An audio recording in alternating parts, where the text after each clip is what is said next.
great news, Kaveh, our chief reporter, for the EFL as a whole. So tell us. Yes, this is really good news for EFL clubs because the EFL has agreed a new international broadcast deal which is worth a minimum of £150 million. Now, that is an increase of 40%, and the rights have been sold to two US-based companies, Pitch International and Relevant Sports.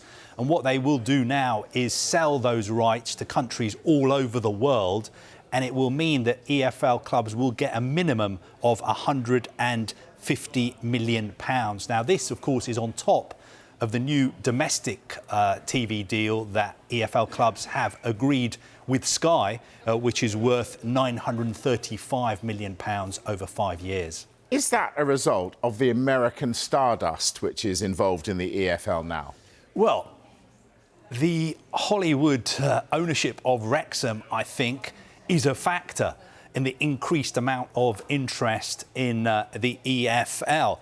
Interestingly, I was at a Financial Times football business summit in central London last week, and you could not move for the amount of US investors who were there. People from hedge funds, private equity firms, everybody is trying to buy a slice of English football. And actually, interestingly, I think already something like a quarter of all the clubs in the EFL are owned by US investors or part owned by US investment groups. Apart from the Wrexham owners, of course, we've seen, for instance, Tom Brady, who has become a minority owner at Birmingham City as well.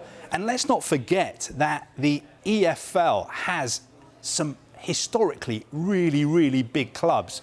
And the Championship, for instance, is one of the best supported leagues in the world. I think the average attendance in the Championship is something like 24,000, which means it's right up there. The only leagues really who have a bigger average attendance than the Championship, I think, is the Premier League, the Bundesliga. I think Italy and Spain are just ahead of it.